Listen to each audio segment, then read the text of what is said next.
Good evening and happy Tuesday as we welcome you into VA Memorial Stadium for this evening's District Semifinal in the Division V tournament here in the Southeast District between the number 6 seeded Portsmouth Trojans and the number 7 seeded Northwest Mohawks. Along with Shane Combs, my name is Dewey Daly as we welcome you into this evening's broadcast. Shane, a pretty entertaining game one. Hopefully game two can shape up to be a solid affair as well. Yeah, I thought the first game was an outstanding game. I thought both teams competed awfully hard. Lynchburg able to get out in front there in the middle innings and then put it away late, but hopefully we're in for another good one here this evening. Portsmouth again comes in as the number 6 seed in the Division V Southeast District Tournament. Off to a 17-7 record, finishing up 10-4 in the OVC, just behind Ironton, finishing second place in the conference season. For Northwest, again, the 7th-seeded team in the Southeast District Tournament, the 5, 16-6, 9-1. We talked about pregame how some teams are going to benefit from the divisional expansion in the SOC, and Northwest seemingly going to be one of those first teams to take advantage of that expansion. Well, I think the biggest thing with Northwest that jumps out at me is before you even talk about the OHSAA expansion, I think it's what the SOC has done, as you said, in their conference, and it's put them in a position to be very competitive. That has shown up in a lot of different sports. So I think a lot of people in that middle conference, that SOC 2, I guess they call it, is going to benefit a lot from that. And as a result, you have a good record and compete for a league title and win it. And now you're here on this stage, and and then on the other side with Portsmouth, obviously, they're a team that's grown quite a bit and is going to present quite a challenge here. So I think we should be in for a competitive game. Both teams winning their district quarterfinal matchups about 6 days ago. For Northwest, it was a 5-0 win over River Valley. Now, both of these teams, Shane, have filled the gap. They've played some regular season games or exhibitions in between their last tournament game to now. For Northwest, falling to a team we just saw lose in the district semis. They fell to Piketon 5-3 on Friday. Now for Portsmouth, they've played 2 games since their last tournament game. That was an 11-0 win over Colgrove, again 6 days ago, so I believe last Monday. Since that tournament game, they've had a 10-5 loss to Ironton, but also a 4-3 win against a Wheelersburg team who we'll see tomorrow. They took down the Pirates last night. The Pirates have Wellston tomorrow in the nightcap. So in your time advancing in the district tournament, how often do you see, whether it's yourself or other teams, fill that gap, and how important do you think it is to fill that time off? Well, you always try to. Now this year it's probably easier because with all the rain we've had, just about everybody in the entire district is probably interested in getting a little bit more baseball in because they feel like their kids, maybe even their seniors, have been cheated some opportunity to play. So, yeah, when you get those long layoffs, you certainly take advantage of those regular season games. Now, some of those games you're reading off very well could have been conference makeup, or conferences are jumping in and saying, hey, you guys got to get these games in. But, yeah, no one wants to sit around. In a sport like baseball, it's not like football or basketball. In a sport like baseball, you don't want to sit around for 5 or 6 days and not have live at bats. If you can get the opportunity to go play, you'll take that for sure.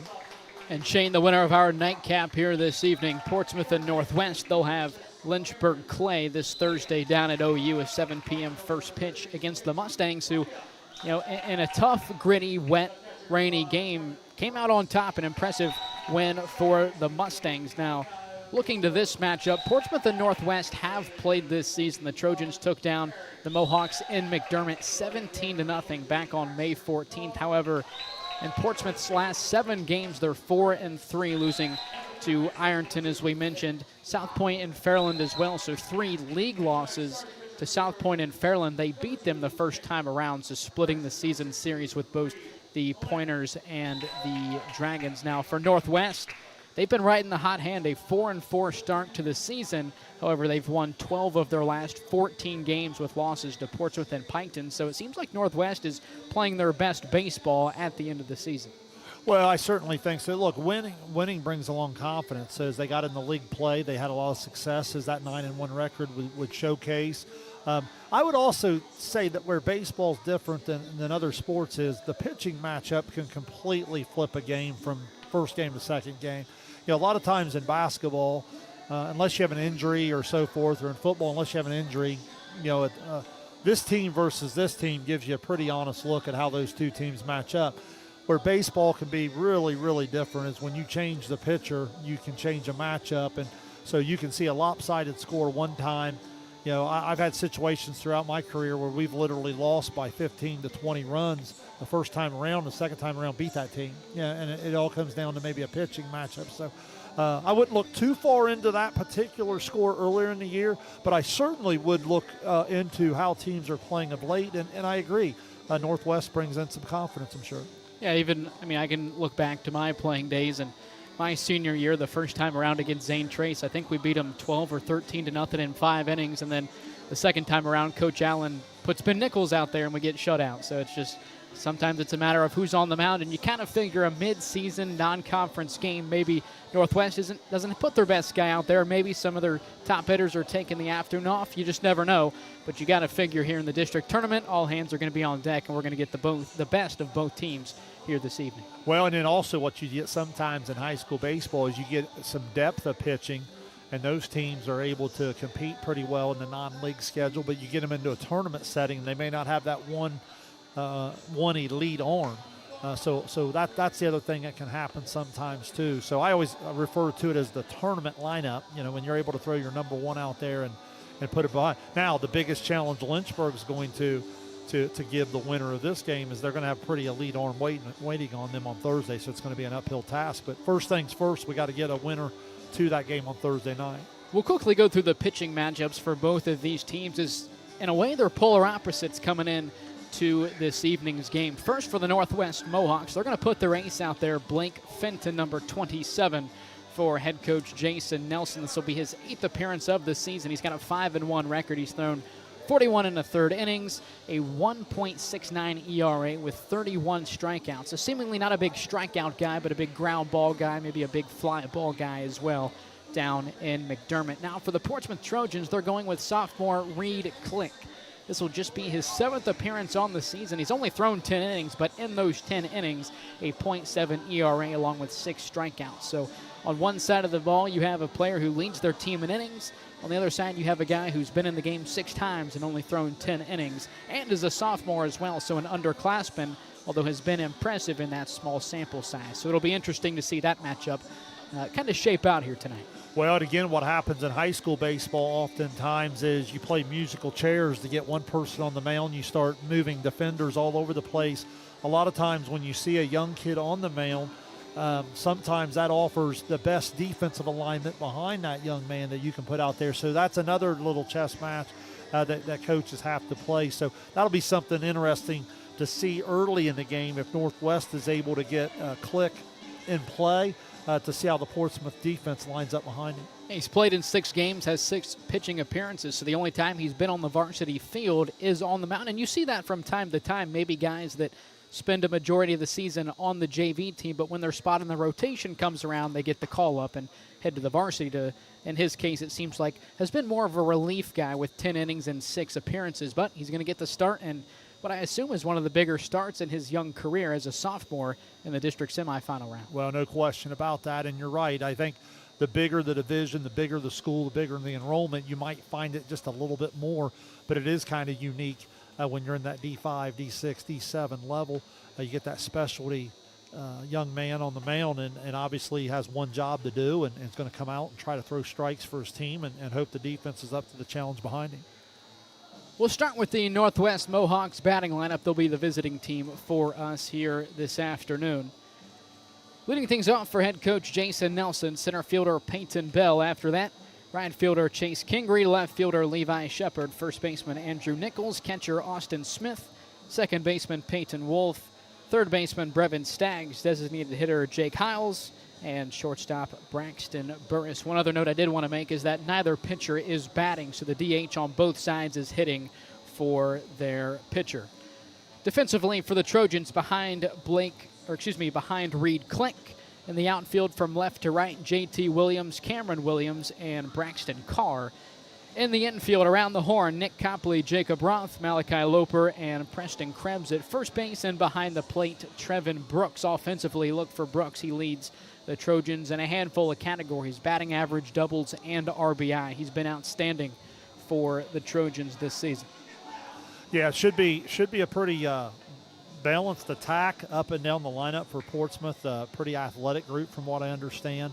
I have not had a chance to see them in person this year. I have in years past, so I'm familiar with some of their older players. But again, everything I hear from the baseball world I talk to talks about some fairly decent athleticism up and down the lineup, and they can get some production from a lot of different people. Yeah, I mean, just looking at their lineup, Shane, I believe 7 of their 9 are football players that I remember talking about when we were down there. Cameron and J.T. Williams are, a couple of years ago, Cam Williams was the quarterback for them. I think J.T. Williams had an injury that kept him out for the majority of the season, but they're both very quick. Not the tallest, but very quick, very agile.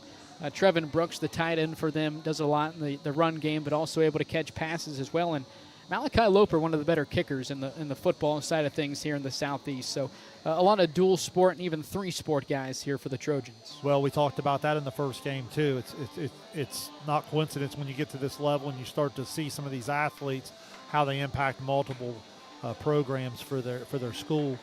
And I think that's a misleading sometimes in baseball. You think of baseball, athleticism's not that important. That's crazy. You know what I mean? Like the athleticism in terms of the range factor defensively. We saw the speed of Lynchburg in game 1 today.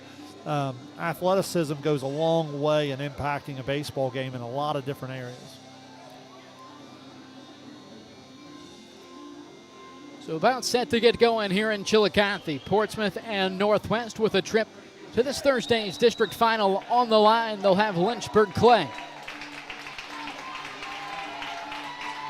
The Trojans take the field, a relatively solid crowd here at VA Memorial Stadium.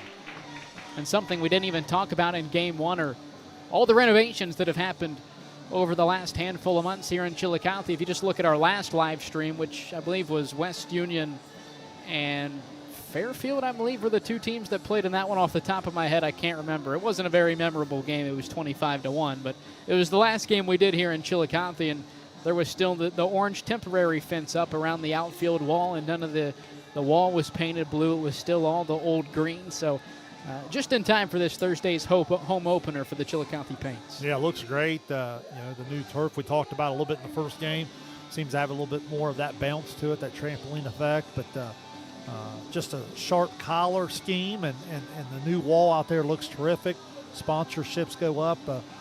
This area has always done a great job of supporting the Paints, and the Paints have really provided our area a great boost in terms of baseball, not just the entertainment throughout the summer with the quality baseball they play, but I think they've been an ambassador for the game of baseball in terms of how they've put so many athletes over the last 2 decades in this beautiful facility and then given an opportunity to play on a high level. And not to mention they win baseball games. They've won 3 of the last 5 Prospect League championships. And we mentioned it in game 1 as we're set to get going here at the VA. The Paints open up tonight, set to get going in Johnstown, Pennsylvania in about 12 minutes. 2-game set for the Paints against the Mill Rats, wrapping it up tomorrow morning at 11 a.m. before returning here to Chillicothe on Thursday, 7:05 against the Rex. So Peyton Bell leading things off for the Mohawks, offers on a bunt to begin the evening. Yeah, got a left-on-left matchup, and it looked like he wanted to drag the bunt with him up the first base line. I don't know if he was expecting the first pitch off speed and unable to barrel it up. It was kind of there for him to push it where he wanted to. Click out of the windup, comes home with the 0-1, look out inside, catches the right elbow of Peyton Bell, and the leadoff man is aboard for Northwest.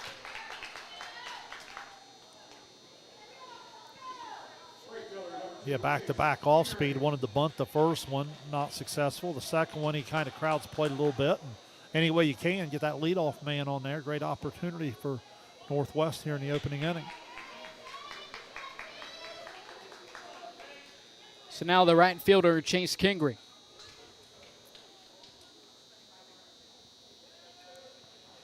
In 20 games, Kingry batting .333, 5 doubles and a triple. He squares around to bunt, immediately caught by Brooks. Down to first on the foul side of the line for the first out of the inning. Bell moves up to second base. Yeah, nice job of popping out of there. Wanted to go 2, but great jump there on the lead runner to take the out. Gets the guy over. See if the Mohawks can play out in front. Now the left fielder, Levi Shepard. Shepard has been the most offensively productive Mohawk at the plate this season. Batting .492, 5 doubles, 15 RBI in 19 games, a first-team all-district selection in Division V.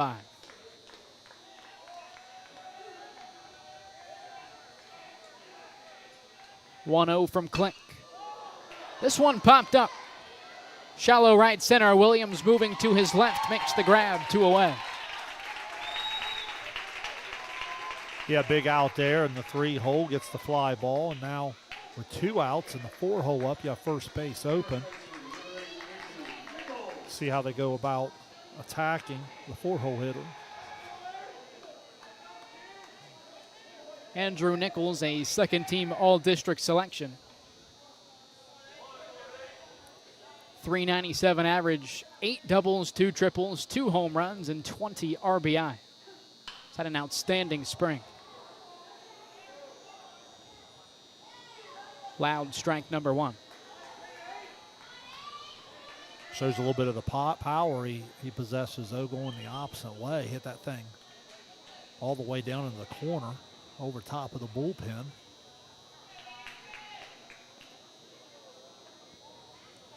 Almost a ball that seemed like it was routine, and it just kept carrying down the line, Shane. Yeah, flagged pretty still out there, not a lot of wind. It seems like this is probably some of the best conditions we've had throughout the evening so far.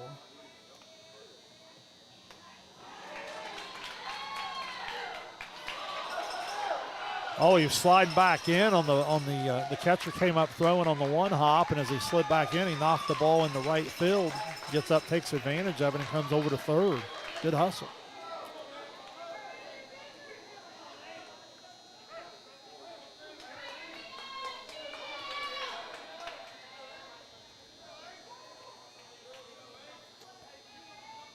Big spot here early in this one.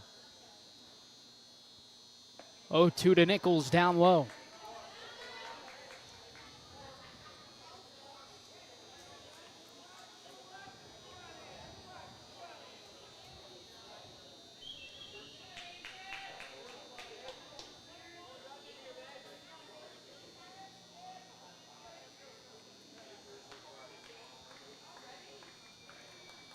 Click out of the windup, the 1-2 pitch, foul away to the right side. We'll try it again. Yeah, trying to stay away from him there a little bit. Young man doesn't throw real hard, but he does a good job of mixing speed. So what happens is you find yourself sitting on that slow off speed, and the fastball can kind of get on you a little quicker than expected. 1-2 ground ball left side, fielded by Copley. Crow hop, throw on to first just in time to retire to the side. 4 batters faced. No hits, no runs for Reed Click. Scoreless frame for the sophomore. Bottom of the first coming up here in Chillicothe. You're watching Ohio High School District Tournament Baseball on Southern Ohio Sports Authority, presented by Ohio Health. Now here's a little Wendy's menu hack for you. If you want a super fresh, high-quality burger every time, just tell them you want a hamburger. And then they'll give you one right off the grill. Made for you, not waiting on you. No code words required. Every single hamburger, every single time. Okay, so that's not really a menu hack. When it's made fresh every time, gotta be Wendy's.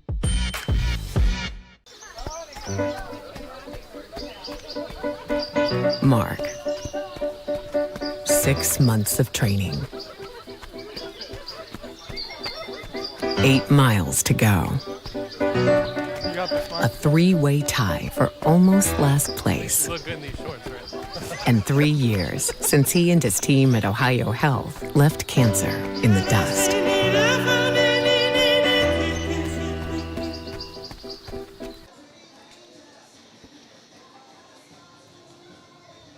Back here in Chillicothe, bottom of the first inning. We'll quickly go through the batting lineup for the Portsmouth Trojans, leading things off, the shortstop Jacob Roth. After that, center fielder Cameron Williams, left fielder J.T. Williams, catcher Trevin Brooks, second baseman Malachi Loper, designated hitter Colin Perry, right fielder Braxton Carr, first baseman Preston Krebs, and third baseman Nick Copley. Defensively for the Mohawks, behind pitcher Blake Fenton. In the outfield from left to right, Levi Shepard, Peyton Bell, and Chase Kingry. Around the horn in the infield, Brevin Staggs, Braxton Burris, Peyton Wolf, and Andrew Nichols at first. And behind the plate this evening for the Mohawks, Austin Smith. Umpires this evening, Sean Willie, David Welch, and Mark Richmond. Again, just as we had in the first game, another good crew, which from this point on in the tournament, you'll get the best.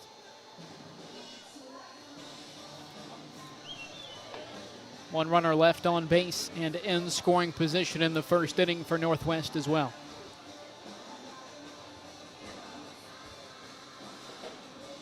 Talked about in our first game the ability to settle in. Oftentimes that first inning is tough. You saw it a little bit with Reed Click there in the first inning. He comes out, he hits the leadoff batter. They get the sacrifice bunt, they get the out, and then I thought the fly ball he was able to induce it on the 3-hole was a really, really important out for him, and then he's able to work out of it. Now it's Fenton's turn to try to channel the nerves and see if he can throw strikes here in the early going. 1.69 ERA for Fenton in 41 1/3 innings pitched this season, his 8th appearance.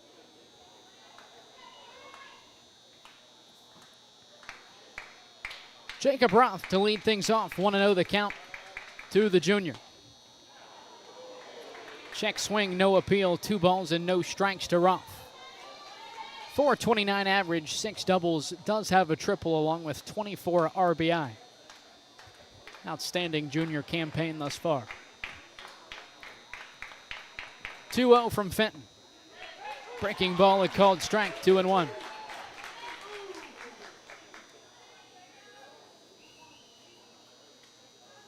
I think he might have called that second pitch a strike.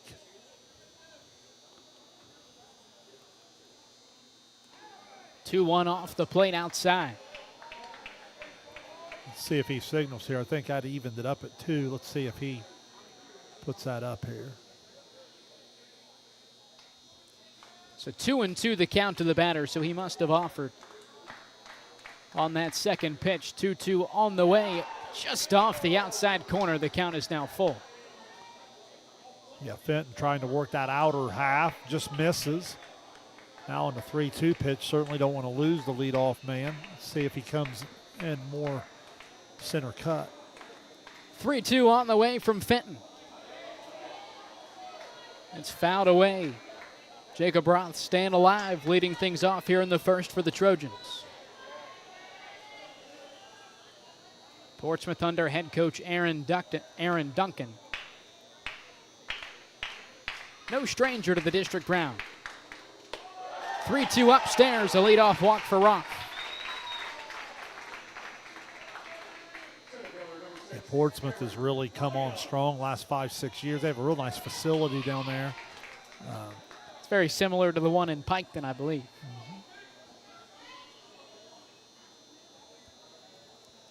Now the center fielder, Cam Williams.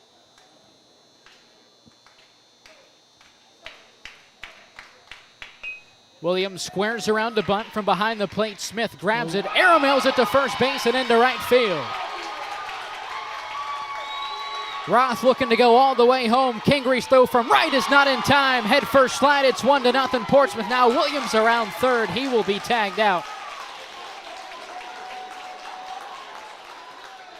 It's a great job backing up the catcher by Blake Fenton. Either way, it's 1-0 Portsmouth here in the first. Yeah, had a lot going on there. What you thought was just going to be your basic sacrifice a guy to second. Catcher comes out, ball sails high on him. Pretty good job by the right fielder backing up, but the ball was coming at him with a little bit on it. He kind of fumbled a little bit, allowed the leadoff man to come all the way around, but as you said, good backup kind of as a damage control here. Maybe help Fenton settle in before things completely got away. Now the left fielder, J.T. Williams. Spent some time as the quarterback for the Trojans football team. This one gets past the catcher, Smith. As things stand, it seems Cam Williams, who was just thrown out at home, slated to be the Trojans' quarterback this fall. And over the past handful of years, Shane, we've been doing that Portsmouth Valley matchup on that first Thursday. Now that is a Portsmouth Uniota matchup on that first Thursday. And I believe it is at Portsmouth, so that'll be a little shake-up, but we'll see Cam Williams and the Trojans take on Isaac Coyne, the Shermans, week 1 on that first opening night Thursday. Yeah, that'll be a lot of fun. It's one of those matchups that, you know, two of the bigger schools in the Southeast District, you're surprised it wasn't already a matchup.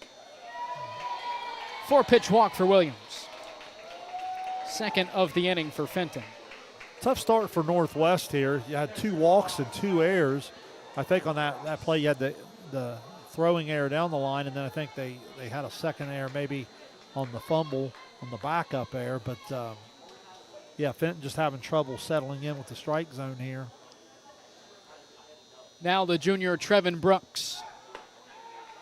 As Williams takes off from first, head first slide, he's in safely.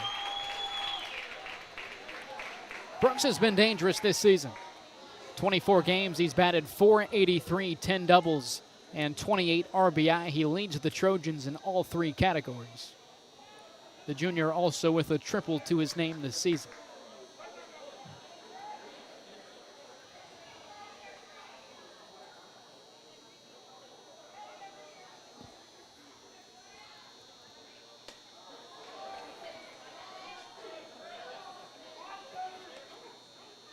Felt like on the opening walk, Fenton wasn't missing by much. And then after the crazy play that resulted in a couple errors and the run scored, I thought maybe shook him up a little bit. Just got to calm down and settle into the game here. A long way to go. 3 balls and no strikes to Trevin Brooks.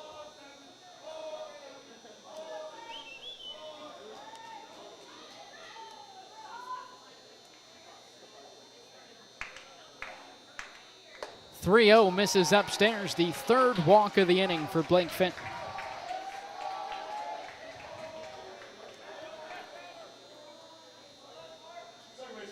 Now the second baseman, Malachi Loper.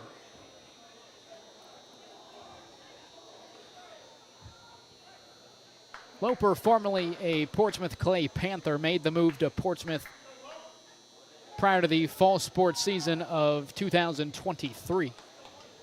Spent the last couple of years at Portsmouth, where he will wrap up his high school career now as senior.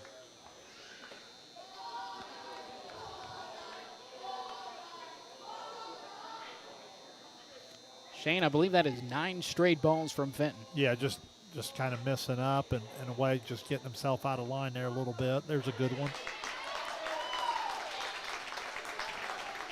Like I said, even in walking Roth to start the inning, I didn't feel like he was all over the place. I thought he missed just by an inch here or there, and then since then been a little bit looser. 1-1 popped up. Miscommunication between Smith and Fenton. Smith able to come out from behind the plate to make the grab, 2 away. Shane, I wanted to get your take on this. It obviously differs from coach to coach. I've heard my dad even talk about it. What is your opinion on the pitcher coming off the mound to make a catch on a fly ball? I think at the high school level, absolutely. You know, at the higher levels, I understand that you may have more of those, what you just talked about earlier, pitchers only and things like that. At the high school level, I have no problem with it. I feel like they're some of the best athletes on the field. Both runners take off. Both Williams and Brooks advance 90 feet. Yeah, great jump there by the lead runner. Yeah, just the ability to come off, and especially in that spot, I would want the glove to call off the mid. I think it's a lot easier play for the pitcher. Higher levels, maybe you disagree with that a little bit, and I understand that a little bit more because you're talking about some elite middle infielders or elite third basemen coming in to call things off. But at the high school level especially, more times than not, the pitcher on the mound is one of your better players, one of your better athletes. I have no problem with them becoming a fielder and catching it. Say a little bit of it at the professional level is skippers don't want their $40 million pitcher rolling their ankle off the mound. That might have something to do with it. Fair enough. Fenton able to get ahead in the count to Colin Perry. We haven't been able to reach that NIL level at Paint Valley yet. But.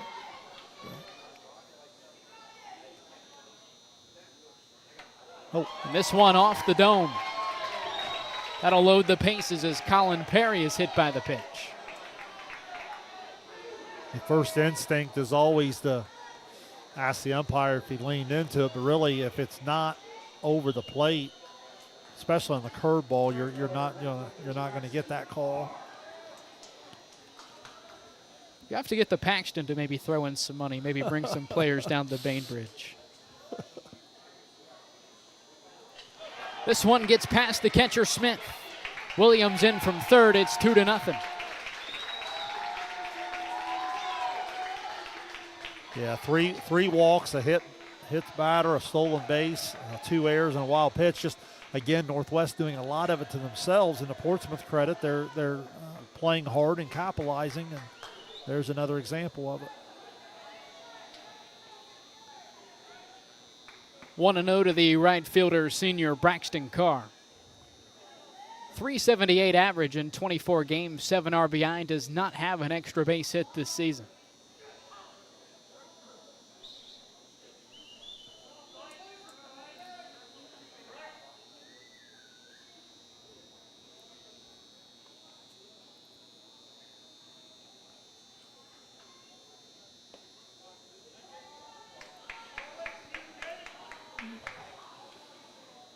Pitch count can also start to be a factor. I know it's early, but you start to get a lot of stressful pitches, and you're throwing them inside of 1 inning there, and it gets tough on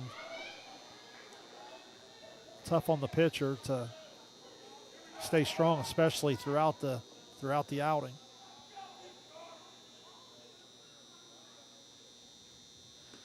.30 out of the zone. That'll load the bases. 4th walk of the inning for Blake Fenton, along with a hit batter.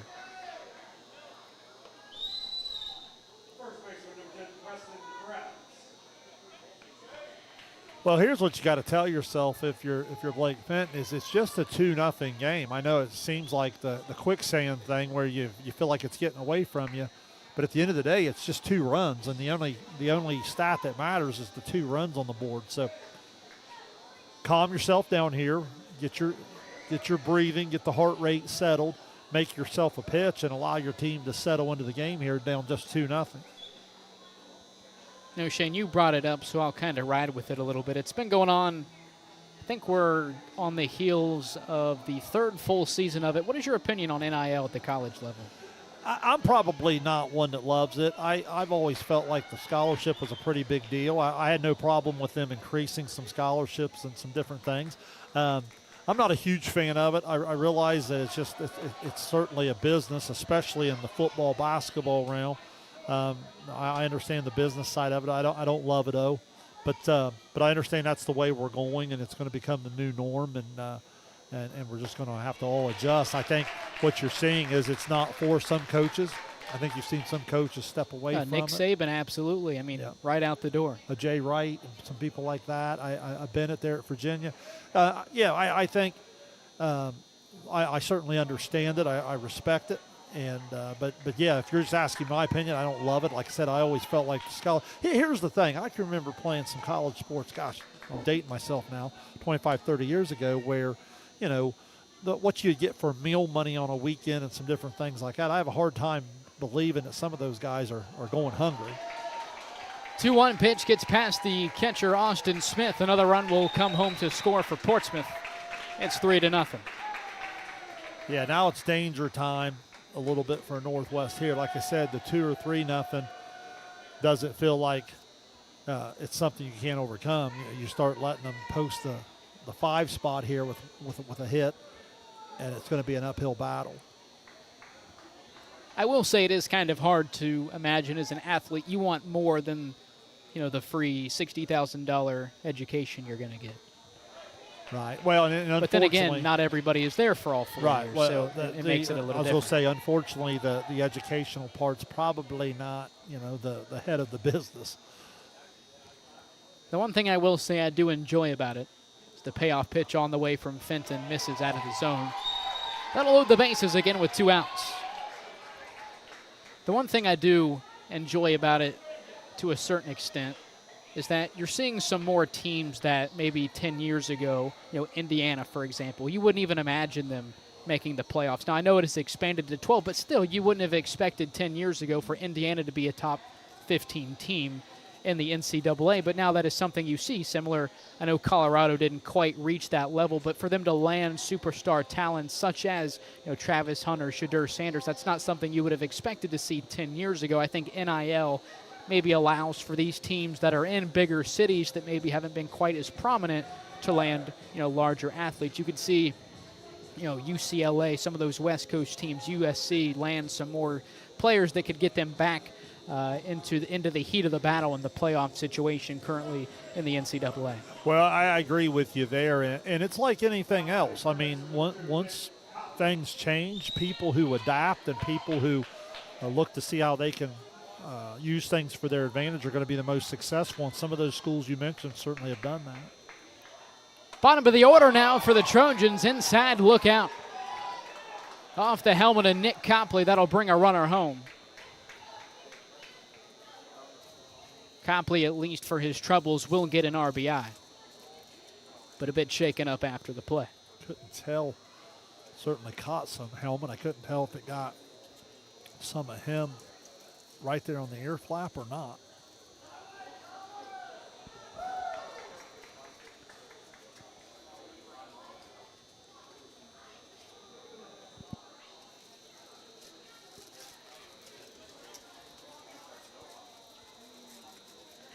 The Trojans have had 7 batters reach base safely. They do not have a hit this inning. 5 walks, 2 hit batters. Really, they've had 8 batters at some point reach base safely. Just Cameron Williams was thrown out on the same play. He reached base safely. So Nick Copley appears to be okay. He'll head down to first base, staying in the ballgame. And for the Trojans, it's back to the top of the order with Jacob Roth. Now 34 pitches here in the first inning for Blake Fenton.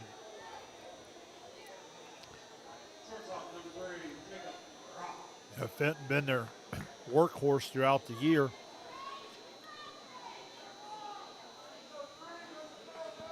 Certainly a tough start for him here tonight. Again, a lot of baseball to play, just got to hang in there.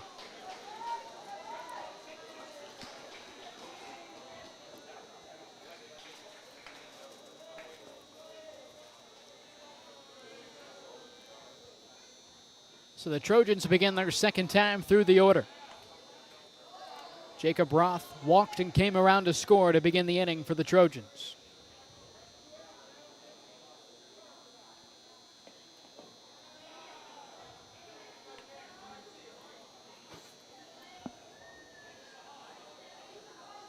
Saw this in the Uniota win earlier today when they were able to break things open earlier. They were also able to dictate some pitch counts. 1-0 inside and off the shoulder of Roth. The third hit batter of the inning for Northwest. It's 5-0.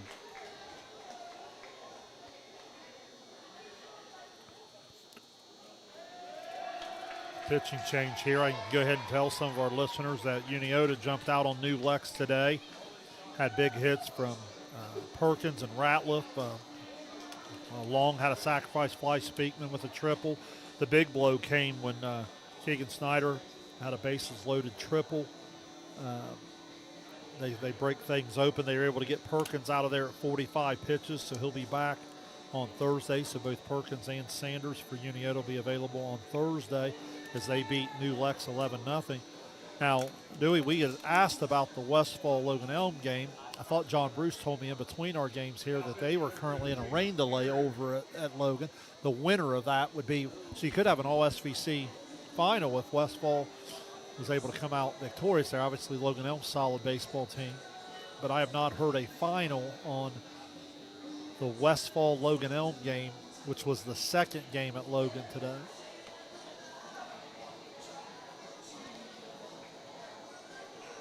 Pitching change here in Chillicothe. It'll be Chase Kingery. We'll step aside. You're watching Ohio High School District Tournament Baseball on Southern Ohio Sports Authority, presented by Ohio Health. Richard.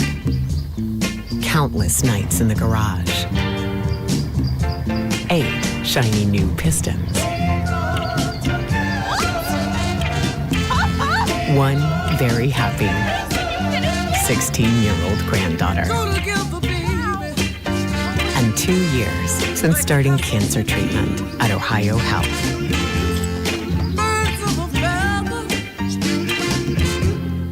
If there's not a Par Mar store near you now, there will be soon. That's the slogan, and that's what we believe at Par Mar stores.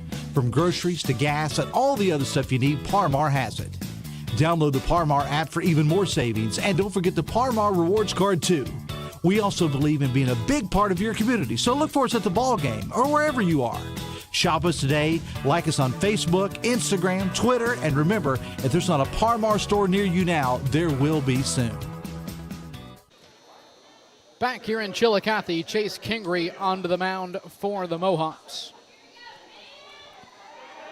Braxton Burris moves from shortstop to right field, and Fenton moves off the mound to shortstop. First pitch swinging. Cam Williams to the third baseman Staggs. He steps on third, and that'll put a cap on the first inning. 5-0 without a hit for the Trojans. Top of the second here in Chillicothe when we come back. You're watching Ohio High School District Tournament Baseball on Southern Ohio Sports Authority, presented by Ohio Health. This broadcast is brought to you in part by Willie & Son Trucking. Willie & Son Trucking has been a proud supporter of local student athletes, coaches, and athletic programs throughout its history. Be sure to look out for the Shack Athlete of the Week presented by Willie & Son Trucking each week at sosaohio.com.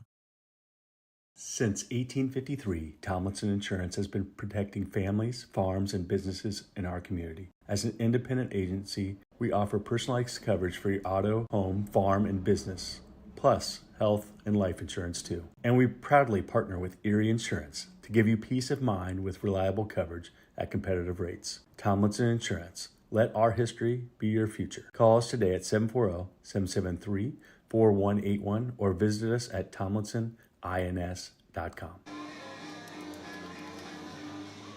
Back in Chillicothe, top of the second inning. Game 2 of our Division V District Semifinal doubleheader here at VA Memorial Stadium. Lynchburg Clay pulling away from Piketon 6-0 in Game 1, advancing to this Thursday's district final. That is who the winner of Portsmouth and Northwest will have down in Athens.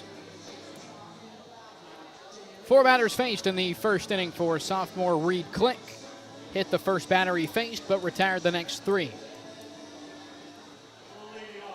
5-6-7 due up this inning for Northwest. Austin Smith to lead things off, followed by Peyton Wolf and Brevin Staggs.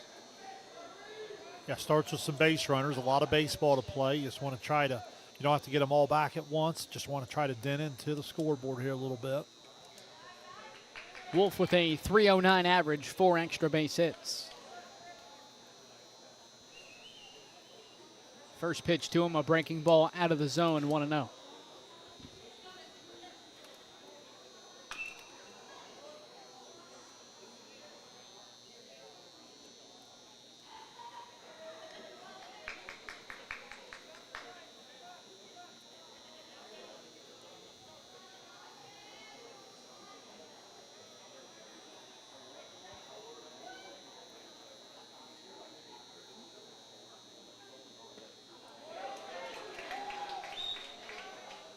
One ball and 2 strikes now to Austin Smith. Click does a good job of changing speeds a little bit, even though he's not a hard thrower. He does kind of mix the speeds, works inside and out.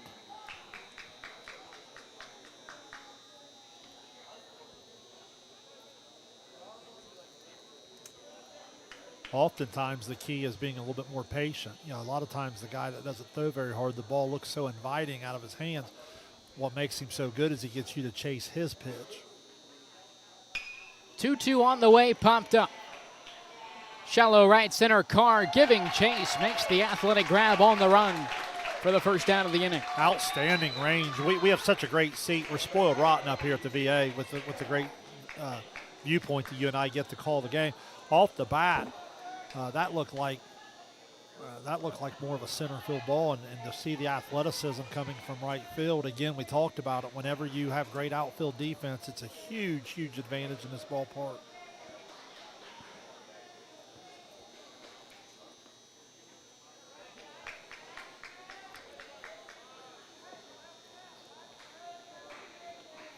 Shane, I know we talked about it in game one about the paints playing and how it opens up opportunities, obviously, for local players to get in the action at the next level. Micah Geisey in the starting lineup tonight. Batting ninth, playing right field. Yeah, now officially listed as a switch hitter, which is just crazy because he was a sophomore when I was a senior, and I just remember him in the batting cage kind of messing around batting lefty. But now it's something that he does to get an advantage at the plate. Well, just so talented. We're talking about athleticism. Again, just so gifted. Really, really good player in our area. I'm glad to see him getting an opportunity to do that.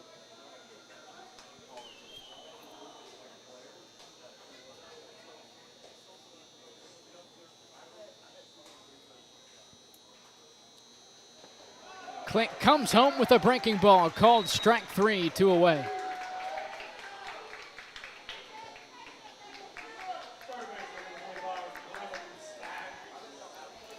First strikeout tonight for the sophomore. Yeah, just ended up freezing him a little bit. Again, he kind of works soft in, soft away, and then when he does go to the fastball, it just gets on you a little quicker than you expected, and ended up just freezing the hitter and caught the corner. Now the third baseman, Brevin Staggs.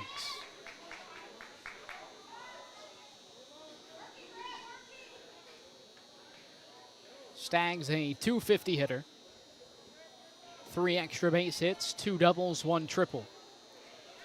He's driven in 9 and 16 games played.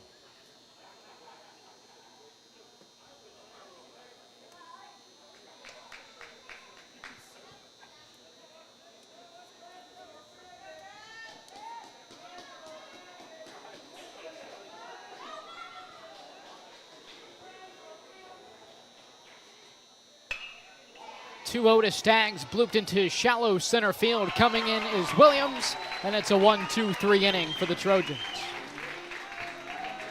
Another scoreless frame for Reed Click. Bottom of the second here in Chillicothe. When we return, you're watching Ohio High School District Tournament Baseball on Southern Ohio Sports Authority, presented by Ohio Health. Richer.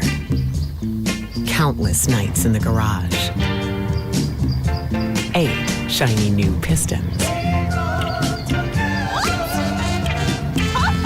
1 very happy 16-year-old granddaughter. And 2 years since starting cancer treatment at Ohio Health.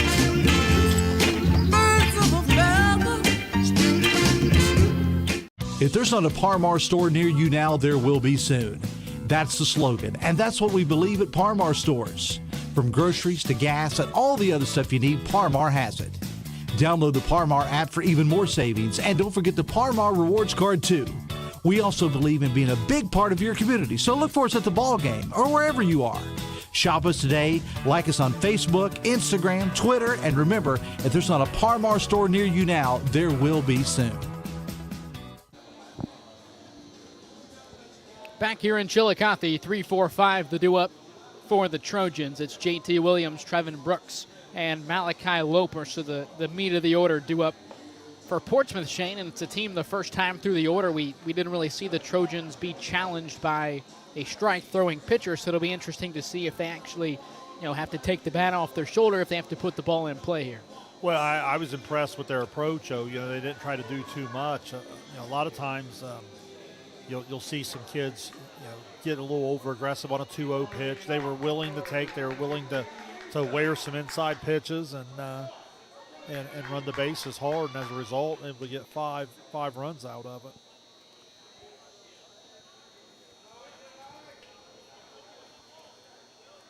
Dewey, I've got Westfall defeating Logan Elm 7-2, so you're going to have an all-SVC final on Thursday, Westfall versus Uniota. And that'll be at Ohio University at 4:30.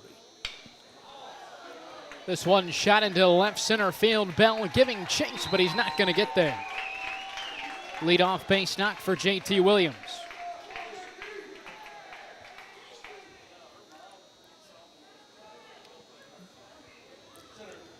First hit of the night for either team. We really didn't have very many hits in the first game, right? I mean, about 5 total. I think it was 5 total, 3 for Lynchburg, and I believe 2 for Piketon. Yeah. Now the powerhouse, Trevin Brooks. Williams up from first. Late throw from Smith, not nearly in time. You can tell it's part of the game plan for Portsmouth. They've been very aggressive the moment they get on base.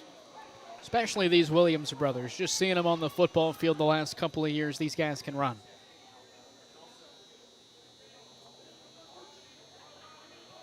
Kingery delivers the 1-0. Ground ball left side, fielded by Staggs. Throw on to first is in time. Now Williams takes off for third. Throw from first from Nichols is off target, so Williams is in safely. Good strong throw across the diamond there, but again with the speed at second base. Gets a good jump on the release.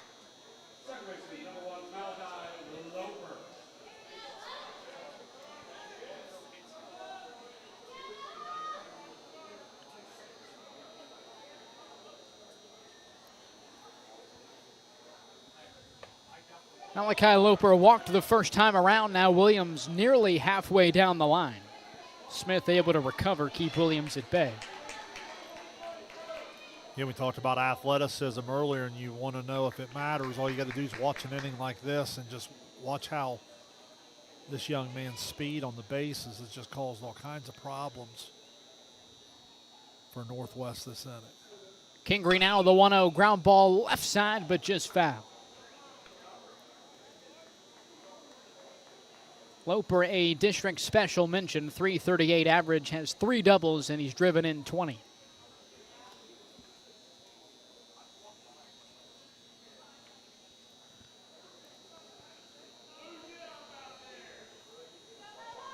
Shane, I believe total between the 2 games, we've had 11 runs and just 2 have been driven in.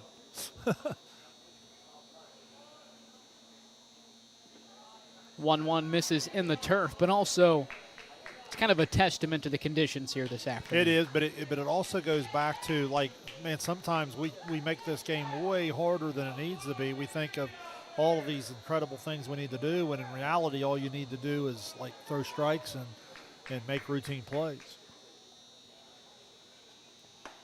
2-1 from Kingery, misses outside. 3 balls and 1 strike to Malachi Loper. We always talk about, a lot of kids in today's time that they throw 4 and 5 and 6 different pitches. I always say my favorite pitch is strike 1.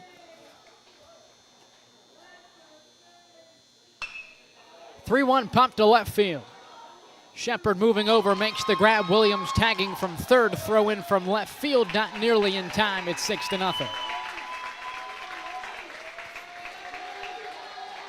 Well, I think it's safe to call that a speed run, isn't it? I mean, after the base hit, you're still second. Not everybody would be able to move up on that 5-3 put out when he comes over on the throw, and then as a result, he's over there in position to tag up on the fly ball. So, again, the speed and athleticism creates a run.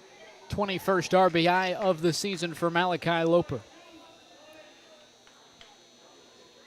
The designated hitter Colin Perry stands in.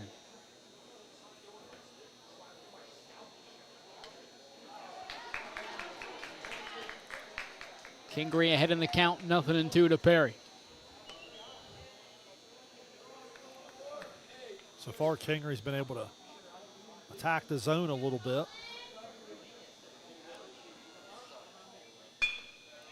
Chopper right side. Wolf plays it straight on. Throw on to first. And the side is retired.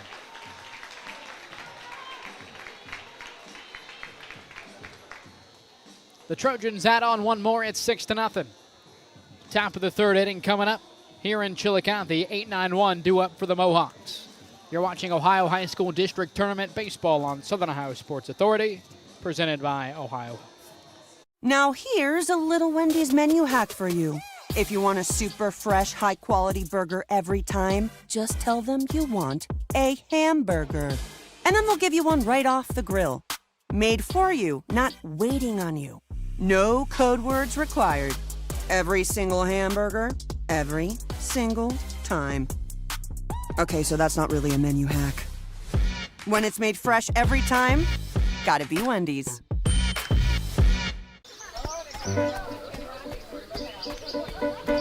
Mark.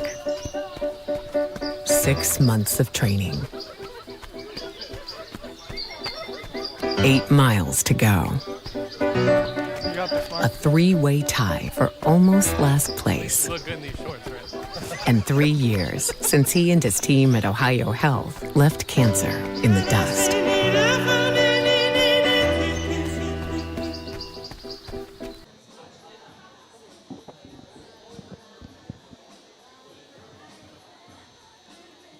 Top of the third here in Chillicothe. Reed Click back onto the mound for what will be his third inning of work. Jake Kyle set to lead things off for Northwest, followed by Braxton Burris. Then back to the top of the order with Peyton Bell.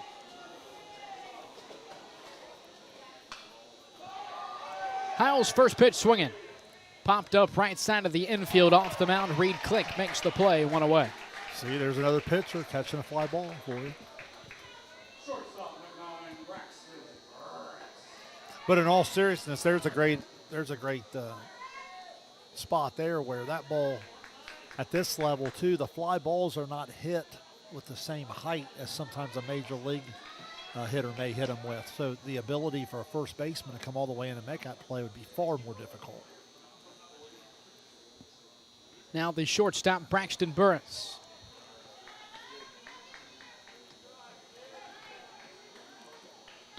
Click giving Portsmouth exactly what they want. Trying to, the district tournament's kind of that 2-game tournament where you're trying to win the semifinal and then the final.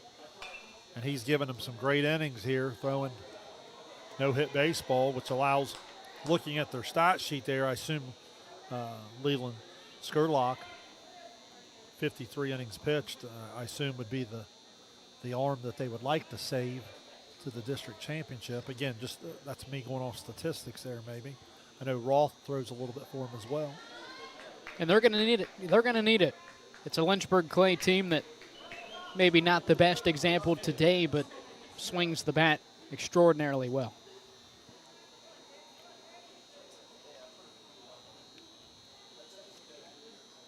Two-one to Burris. Misses down low, 3 balls and 1 strike to the 9-hole shortstop. Well, I think through the first 4 or 5 innings, I think, again, you got to give Piketon a lot of credit. Piketon's a team all year long. They struggled offensively, but they were as competitive as they were because of their pitching and defense, and I thought their outfield defense was really on display today.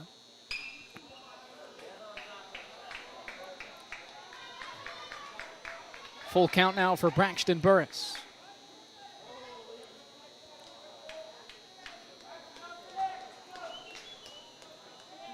Again, need a base runner right here, top of the order coming behind. Opportunity for Northwest to maybe get something going. 3-2 pitch, swing and a miss. Second strikeout of the evening for Reed Click.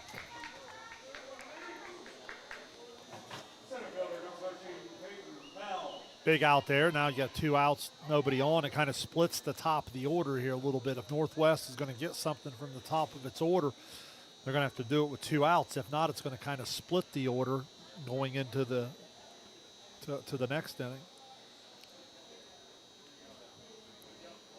Peyton Bell, the first time through, the only Mohawk to reach base safely. Hit by pitch to open up the evening.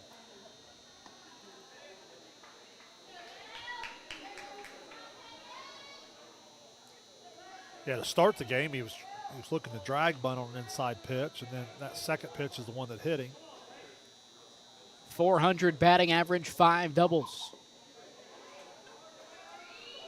District special mention as well. He's now ahead in the count. Northwest has been pretty aggressive on the 2-0 pitches, which I think favors Click. See what strategy they go with here. 2-0 from Click downstairs. 3 balls and no strikes.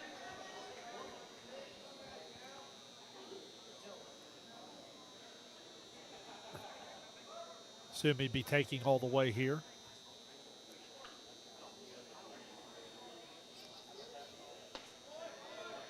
And Shane, I'll tell you, as a player, you get in that 3-0 count, and it really is a feeling that you can't really explain when you're up there and you're not swinging no matter what. Because whatever the pitch is, it could be right down the middle. You're leaving the bat on the shoulder. 3-1 misses upstairs, a 5-pitch, 2-out walk for Bell. Well, like right there, that's a disciplined take. And a lot of times people might say, well, why not just trust the hitter to know that? A lot of it is you just take the pressure off the hitter. Because, again, the instinct sometimes on check swings and deciding, is it a good pitch, is it a bad pitch? Sometimes you're just helping the player understand that, look, we're going to take this all the way, and you're going to put pressure on the pitcher, because he not only had to throw the 3-0 pitch for a strike, he had to then come back and throw the 3-1 pitch for a strike, which he wasn't able to do. Let's see if Northwest can get a little 2-out bingo here. Now now pitching Chase Kingery. And this one gets away from Brooks, sliding headfirst into second, but not in time is Peyton Bell as he's thrown out by Brooks.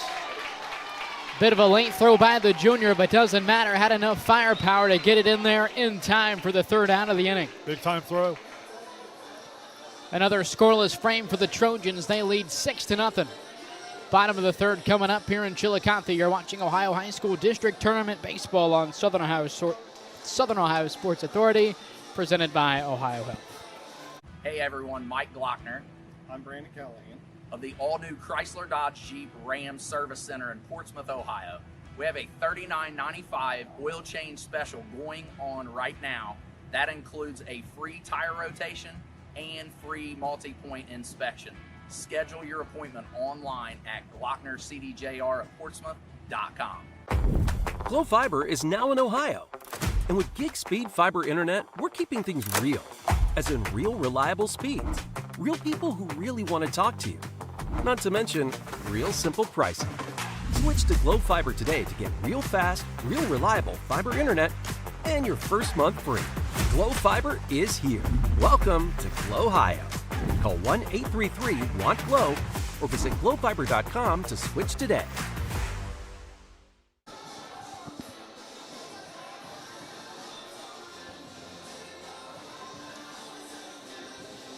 Bottom of the 3rd inning back here in Chillicothe. 7-8-9 due up in the home half of this inning for the Trojans.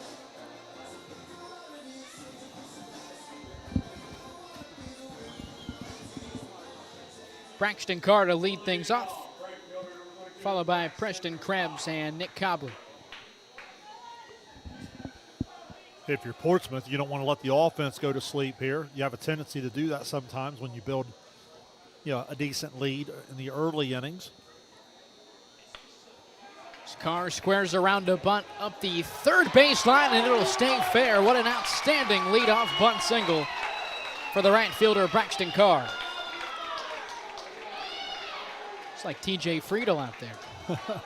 Well, it was a great bunt, and then I think there was some miscommunication. I think coming in hard from 3rd and the catcher coming up the line, I think they realized that they had no chance to get him. They were going to go ahead and let it roll a little bit more, and then it ended up getting touched there. There's all 3 of them that come together.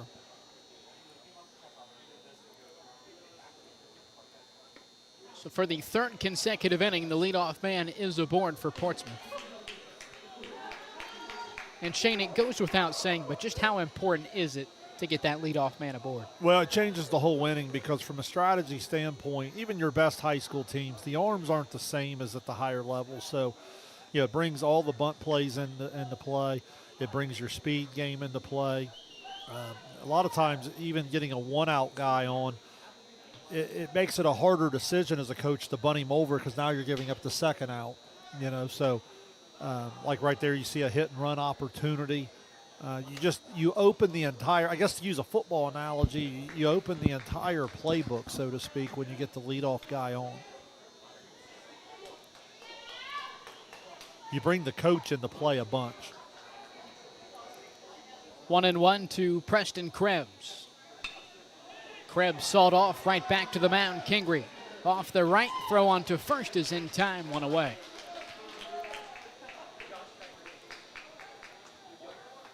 Nice job coming off the mound, fielding his position there. Only had 1 play, and he was able to make it.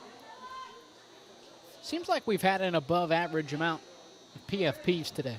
Yeah, we really have. And again, I think it's just credit to the pitchers. I think for the most part, when the pitchers have been in the strike zone, the pitchers have certainly dominated the hitters today. Is that fair? Carr did move up to second on the putout. As the 9-hole third baseman Nick Copley strides in. Copley hit by a pitch the first time around, took a hard one right off the helmet. However, was able to stay in the ballgame.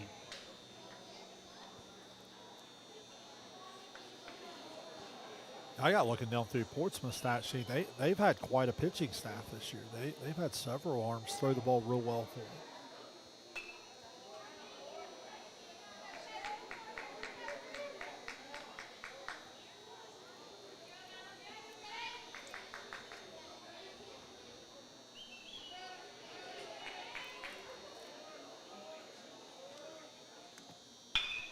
Copley grounds this one left side, a ground ball with eyes that gets through for a base hit.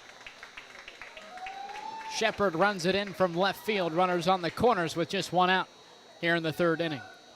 Well, common example where the shortstop is holding the runner a little long. You don't get the good communication between pitcher and middle infielder. He doesn't quite get back to his spot, so all of a sudden a 12-hopper with eyes gets through there and finds its way in the left field.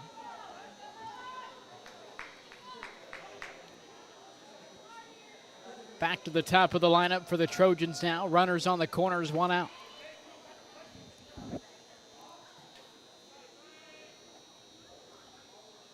Roth has been hit by a pitch and walked. Copley takes off from first, no throw, defensive indifference. Both runners in scoring position.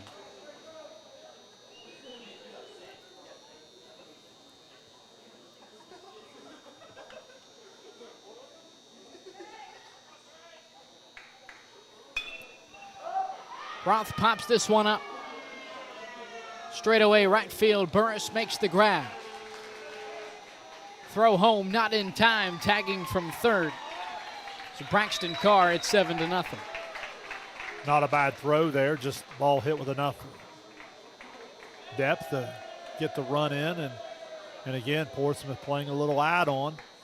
Now 7-0, and again, if you're Portsmouth, you kind of start eyeballing maybe the chance to win this thing in 5 from a pitch count standpoint and keeping your pitching exactly where you want it for Thursday. First offering to Williams fouled off.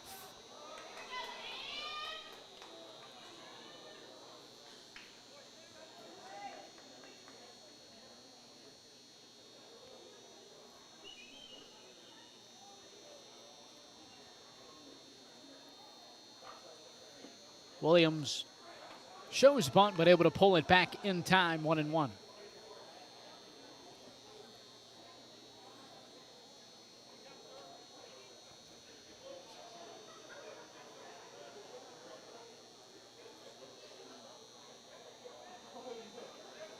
Checking on the count there from the scoreboard, making sure that umpire and coach were on the same page.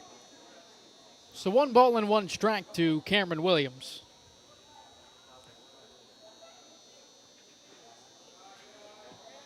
Now 2-1.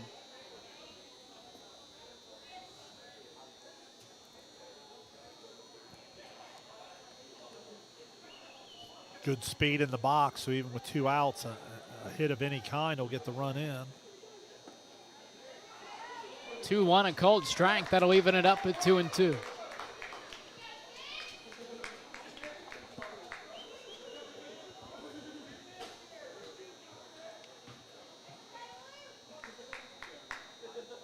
Two balls, 2 strikes. Kingery comes home into the turf. The count is now full.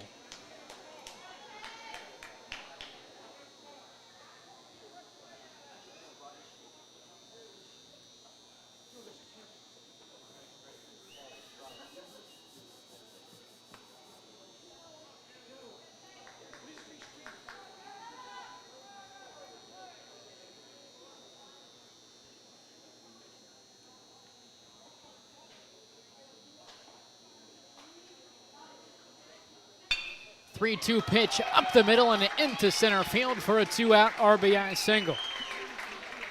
Cam Williams makes it 8-0. Good piece of hitting from Williams there. Didn't try to do too much with it. Ball in the outer half. He just stayed with it and hit it right back up the middle and gets an RBI to show for it. And 8-0, and Portsmouth still batting. Third base knock of the inning for the Trojans.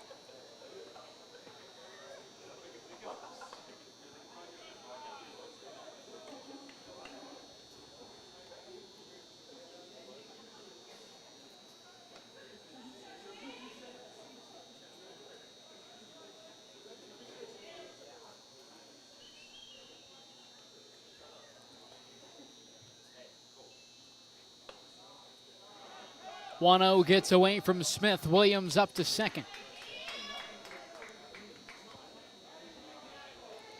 And Shane, what we've really seen today from the teams that, as of now look to have pretty convincing wins is how important speed is. Well, it just puts so much pressure on the defense. It's a free base battle is really what it is. I mean, we just said it on a day where we've been sitting here for about 4 or 5 hours and we're still not to a total of double-digit hits. It really comes down to the free base battle, your ability to throw strikes, your ability to contain the running game. Well, that's twofold. One, some of that's your pitcher-catcher, but some of that's the speed of the opponent. And it's certainly been a factor with Lynchburg and now Portsmouth.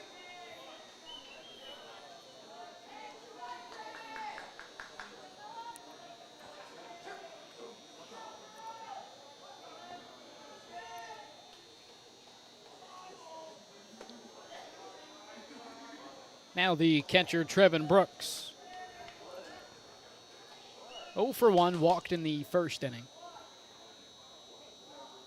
Brooks had the outstanding throw there from behind the plate to end that last half inning.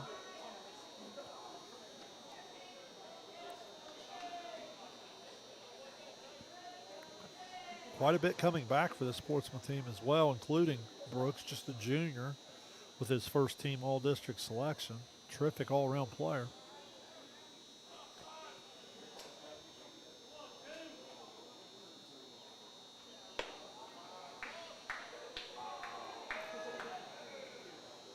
So now again, all with 2 outs, having trouble finding the strike zone. It's going to open the floodgates up here as Portsmouth looks to continue to add on. Again, we talked about in the day of the pitch count rules, you're looking to win these things as quick as you can because it keeps you from having to throw more pitches. 4-pitch walk for Trevin Brooks.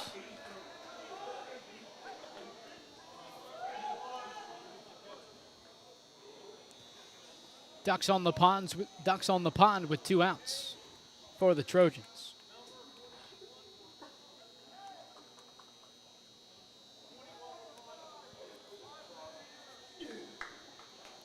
Kane Boggs going to come in and run for Brooks. You assume Brooks will re-enter to catch there. We'll monitor that in the next half inning. Kane Boggs is a sophomore. He's appeared in 6 games for Portsmouth this year. Going to get some playing time here in the district level.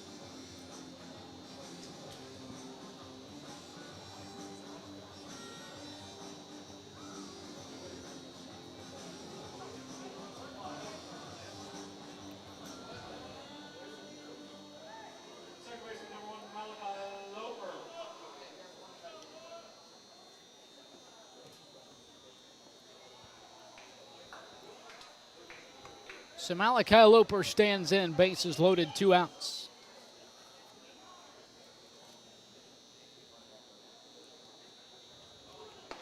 Loper 0 for 1, did have a sac fly back in the second inning.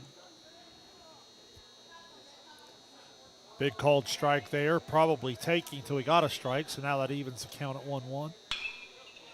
Loper to the left side of the infield, picked up by Brevin Staggs. He steps on third to put a cap on the third inning. The Trojans bring home 2 more. It's 8-0. Top of the 4th here in Chillicothe coming up. After this, you're watching Ohio High School District Tournament Baseball on Southern Ohio Sports Authority, presented by Ohio Health. Richard. Countless nights in the garage. 8 shiny new Pistons. 1 very happy 16-year-old granddaughter. And 2 years since starting cancer treatment at Ohio Health.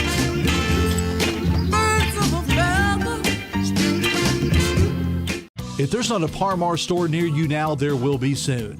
That's the slogan, and that's what we believe at Par Mar stores. From groceries to gas and all the other stuff you need, Par Mar has it. Download the Par Mar app for even more savings, and don't forget the Par Mar rewards card too.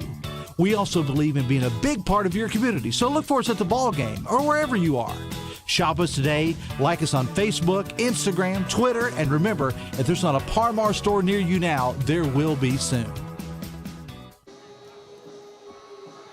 Back here in Chillicothe, top of the 4th inning. Game 2 of our Division V District Semifinal doubleheader here at VA Memorial Stadium this evening. 2-3-4 the due-up for the Mohawks. Chase Kingery, Levi Shepard, and Andrew Nichols. Really the meat of the Mohawks lineup. Well, great opportunity to just try to get something on the board. Again, just the middle innings here. See if you can get something going, take a little momentum. Forecast is improving for tomorrow a little bit, Lewis. So I think tomorrow has a chance to be a little bit more, I don't know, pleasant. I'm all for that. I'm sure the players are too. I mean, you and I, have been pretty dry up here. I've been dry for about the last, 3.5 hours. There for a minute, I got a little wet when we had to. Well, for those that weren't with Run us in back the first game, we had the camera on the wrong thing. We really needed a good effort from Dewey going track and field there around basically half of the VA Memorial Stadium. Yeah, had to hit a quick, probably 400 meter. Maybe not quite that far.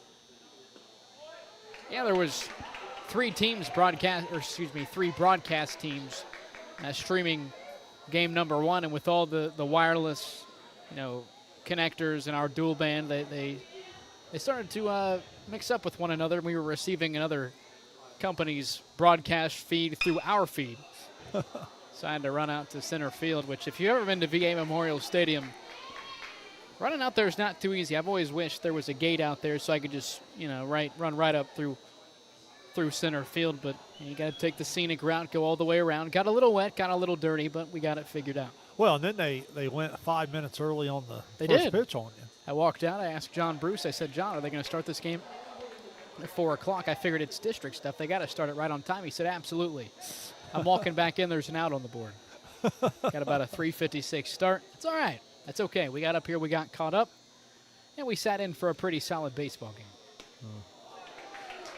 1-2 pitch, swing and a miss. Strikeout to begin the inning for Reed Click. Yeah, Reed Click's been fun to watch pitch here. He's obviously not going to blow you away on the radar gun, but he's going to mix speeds in his own ways. He's going to pitch up, down. He's going to pitch in and out, and he's really had some Northwest hitters off balance.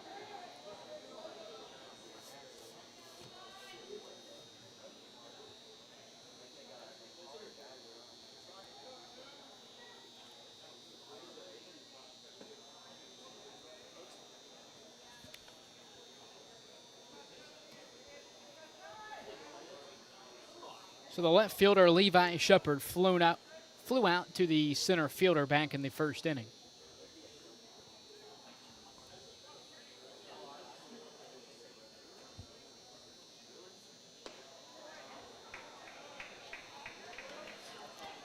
Yeah, you just kind of feel it in the Northwest crowd and dugout there. They just need something good to happen, just spark them a little bit there. Portsmouth comes out there in that first inning and kind of just grabs the life out of the stadium. 3 1/3, still no hits for the Mohawks.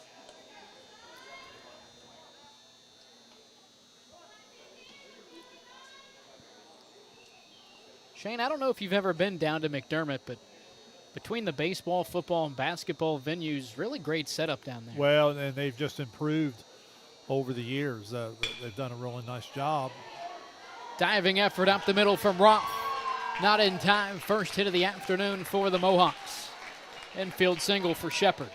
You know, growing up, even in the college, probably about your age, Dewey, Northwest was a kind of a D2 type school out of the 4 divisions, a little bigger school, and then as they've downsized a little bit, they've kind of found themselves, and their facilities are outstanding. And as we said in the pregame, I think the move to the middle division of the SOC is just going to do wonders for some of their athletic programs. I really do.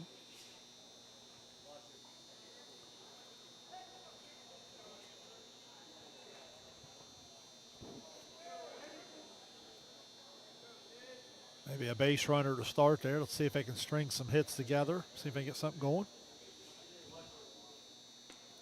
And, you know, you talk about, you know, those divisional expansions, the SOC moving to 3 divisions. Some of these conferences that you see have multiple divisions as we have time on the field. It looks like maybe an equipment issue or something or another. It looks like Aaron Duncan out from the dugout.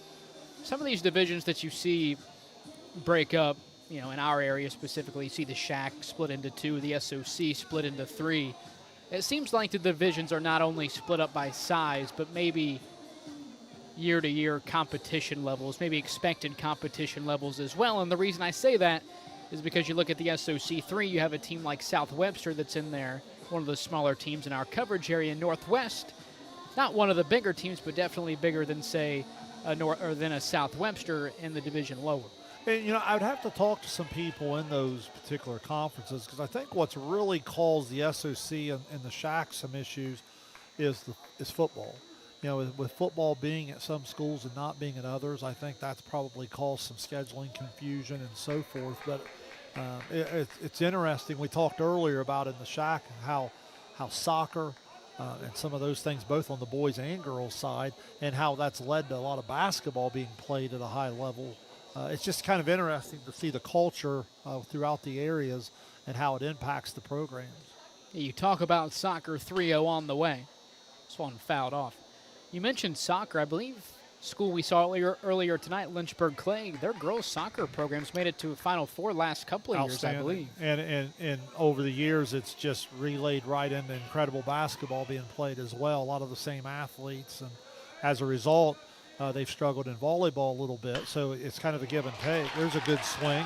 Our young man's had good swings in both of his bats so far. Nichols to right center.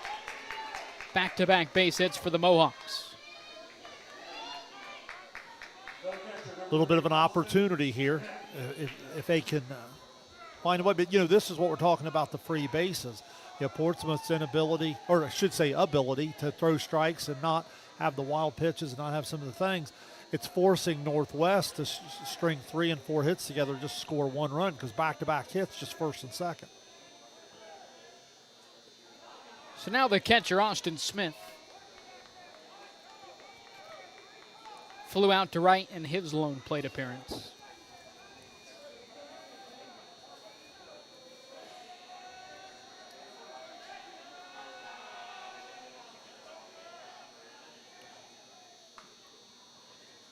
So, Shane, I'll pose this question to you. You mentioned the Shack obviously doesn't have – a few teams have football. I believe Manchester might be OHSA affiliated. A couple other have club teams. Do you think if a team such as South Webster were to tomorrow decide, hey, we're going to have a football team, maybe they move down a division? They would almost have to, because, again, football seems to be – first of all, football's the financial bus. So that's going to impact decision-making anytime principals and ADs are involved. But also, football is the one sport, because of the physicality and injury risk and so forth, you just have to have good decision-making in terms of where you're going to put those particular kids in the early stages of it. So I would say for sure they'd have to. I believe Western, another one of those schools that you could make the argument for, you know, similar size to South Webster, both in Division 7, I believe. Actually, I think Western is Division 7 as well. Division 7. A team without a football, or a school without a football team as well. Yeah, there were 16 Division VII schools in this new alignment in the Southeast District. 1-2 pitch, swing and a miss. Second strikeout of the inning for Reed Click. Now the second baseman, Peyton Wolf. Yeah, big strikeout there. I mean, again, I know it's 8-0 cushion, but you know, an opportunity for Northwest to maybe get a run or two on the board here. Now all of a sudden, you're going to have to go with 2 outs. 2-0 up the middle, batted down by Click. Left-hander over to first base, and another scoreless inning for the sophomore. Northwest threatened. Put the sophomore to the test, but he answered back. Another scoreless frame, 8-0. Headed into the bottom of the fourth inning, Portsmouth leading Northwest. We'll take a break. You're watching Ohio High School District Tournament Baseball on Southern Ohio Sports Authority, presented by Ohio Health. This broadcast is brought to you in part by Willie & Son Trucking. Willie & Son Trucking has been a proud supporter of local student athletes, coaches, and athletic programs throughout its history. Be sure to look out for the Shack Athlete of the Week presented by Willie & Son Trucking each week at sosaohio.com. Since 1853, Tomlinson Insurance has been protecting families, farms, and businesses in our community. As an independent agency, we offer personalized coverage for your auto, home, farm, and business, plus health and life insurance too. And we proudly partner with Erie Insurance to give you peace of mind with reliable coverage at competitive rates. Tomlinson Insurance. Let our history be your future. Call us today at 740-773-4181 or visit us at tomlinsonins.com. Back here in Chillicothe, Portsmouth leading Northwest 8-0. Due up this inning for the Trojans, 6-7-8. Colin Perry, Braxton Carr, and Preston Krebs. Talking about the Cincinnati Reds seemingly off to another, hopefully good offensive performance in Kansas City. Yeah, they've been so up and down. I feel like the starting pitching's probably been the most consistent part of it. Like to stretch them out a little bit. I think that has a lot to do with the bullpen getting taxed. Like to see the starters be able to get another 3 to 4 outs a night. But other than that, hopefully the offense is getting everybody healthy and getting everybody through some of the, I don't know what you want to call them. It's kind of the spring training on the run at bats. And hopefully they're going to get going here. And Shane, it's hard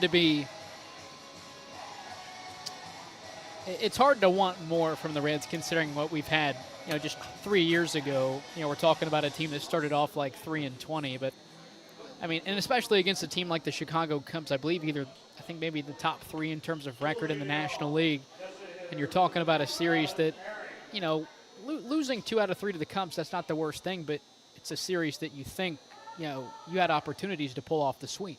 There's no question, and there's another hits batsman to start the fourth inning here. Yeah, there's no question about it, and it just shows you, what we were talking about in that last inning right there, even in this game. It just shows you like you have to continue to play start to finish. You can't let up, and that's kind of what happened in that Reds-Cubs series with 2 of those losses. Perry takes off from first, standing up, takes second. Again, you're going to see Portsmouth stay pretty aggressive here because they're eyeballing that 10 number right here, hitting in their home half of the fourth. If they're able to put 2 runs up, that puts them 3 miles from the house. And the reason that's so important, again, is because of the pitch count. You're just wanting to try to not have to go to any other arms. Line drive straight away center, easily brought in by Bell. And an 8-4 double play.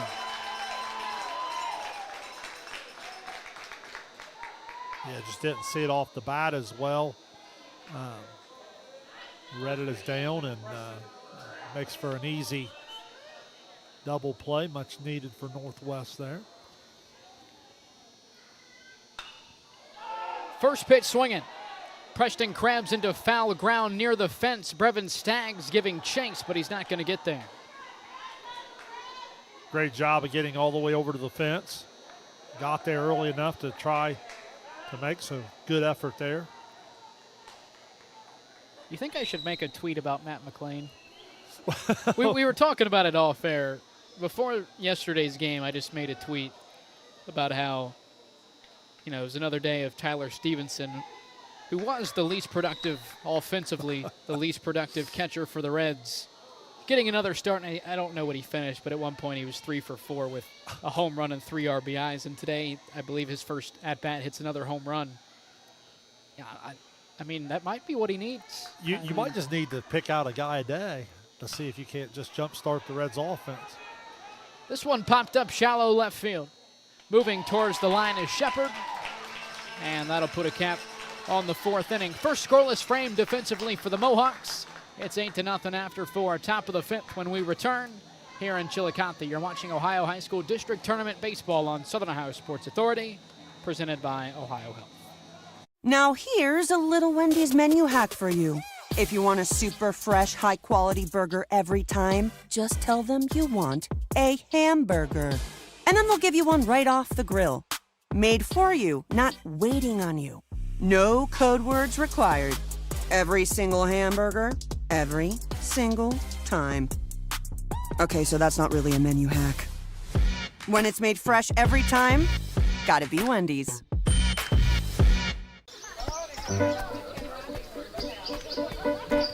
Mark. 6 months of training. 8 miles to go. A 3-way tie for almost last place.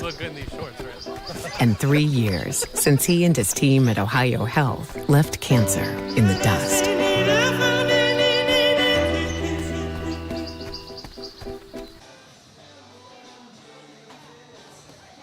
Back here at VA Memorial Stadium, Portsmouth leading Northwest 8-0. Here in Game 2 of our Division V District Semifinal doubleheader.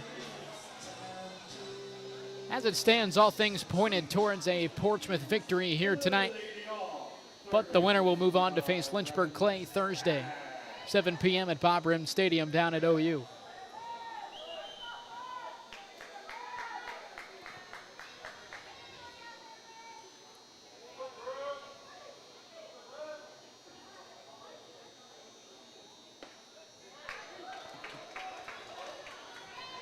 Seven, 8, 9 due up for the Mohawks. Brevin Staggs, Jake Hiles, and Braxton Burris.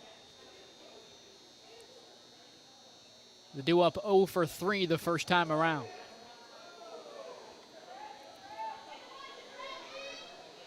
Reed Click with that off-speed pitch has about 3 different ways he throws it. Seems to bring it in at a lot of different angles. Just misses the strike zone there. Hard ground ball left side, but foul. And Shane Click only at 57 pitches through 4 and getting very close to 4 1/3 innings. He's been very efficient. Well, he's thrown a lot of early strikes, got a lot of early contact, and again, when you don't, no matter how hard you work a pitcher, at some point you have to have some base runners and some different things to extend the inning to be able to get the pitch count up. And with only 2 hits and not a lot of base runners to show for it, it's been tough. He hit the leadoff batter, but other than that, I don't know. Has he lost another batter on his own? I just think the 2 hits.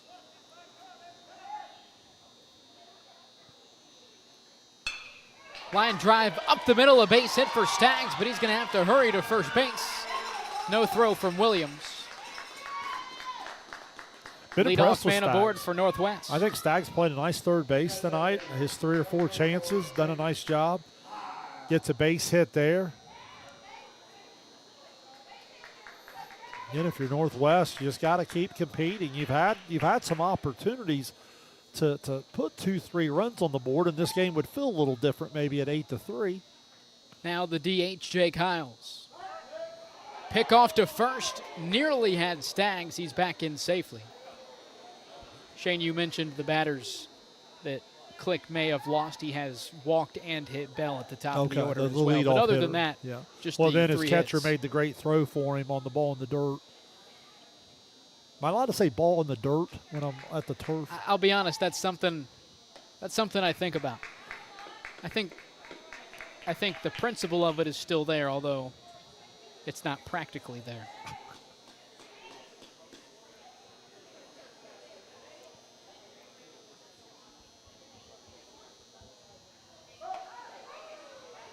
I will say I am happy with,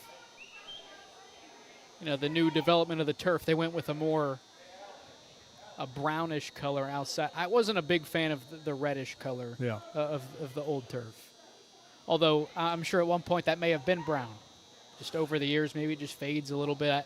I don't know. Yeah, I can't get over just the facelift. Just a beautiful ballpark. It's always been such a cool place to play and coach and call a game, but this is just really nice. Hiles flies out to left field. Williams coming in to make the grab. One away.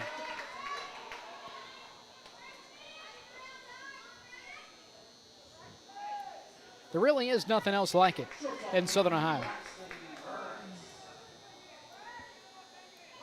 They've tried to get more and more. I know up Beavers Field there in Lancaster. Very nice place. Field. It's when we've advanced to the regional. Branch Rickey down in Portsmouth. Our great times place. it's been a lot of fun to play up there, and then and now I know some of these other like Logan you mentioned going to go. Someone told me, I've not been over. Someone had told me Bern Union just put in a beautiful facility baseball wise, and are looking to get some tournament games as they move forward. If I remember correctly, I think South Point has a pretty nice facility as well. We have some D6 and D7 finals here at the VA on Saturday. I believe some of those semis are being played at South Point. I believe they have lights and maybe a turf infield is what I heard. Either way, a very nice complex. Rock Hill, I believe, has turf down there. Maybe that's what it was, Rock Hill. I knew it was somewhere down in the OVC. Do you feel like the game is growing at the high school level? I think it's trying. I think that, again, money is such a tough thing. I think junior high baseball is up against it. It's stayed club. I think our sport is fighting track quite a bit and some of the financial backing. And then you look at years like this, your field and your facilities are so important. And I think a lot of coaches out there are trying really, really hard and maybe don't have the same budget or the same backing as maybe some other schools.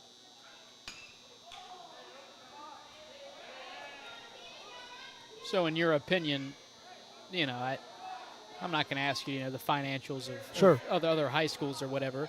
Would you be more in favor of, a top-notch, well-kept, sod, grass infield, or would you rather make the move to a turf-only infield and maybe keep an outfield grass similar to Beavers Field in Lancaster? Well, I think, it's funny you asked that question because I was just asked the question. Nice base hit back up the middle there. I was just asked the question, would you rather have turf or rather have lights? And I guess the answer would be both because, you're trying to get games. At the end of the day, I think the thing that helps our sport grow is getting everybody to play 27 games a year. And I think JV sports are in trouble, period. But I think 8th grade baseball is where it really needs to grow in our area. And I think more facilities and more ability would really, really help some of our lower levels grow. Because I think a lot of boys, line drive going to be tough call. Unassisted double play up the middle. We'll come back to that after the break here. For Malachi Loper. Had a good conversation. We'll continue it after the break. As for the second consecutive inning, the Mohawks have threatened, but the Trojans do a great job being able to shut it down. 8-0. Bottom of the 5th when we return. You're watching Ohio High School District Tournament Baseball on Southern Ohio Sports Authority, presented by Ohio Health. Richard. Countless nights in the garage. 8 shiny new Pistons. 1 very happy 16-year-old granddaughter. And 2 years since starting cancer treatment at Ohio Health.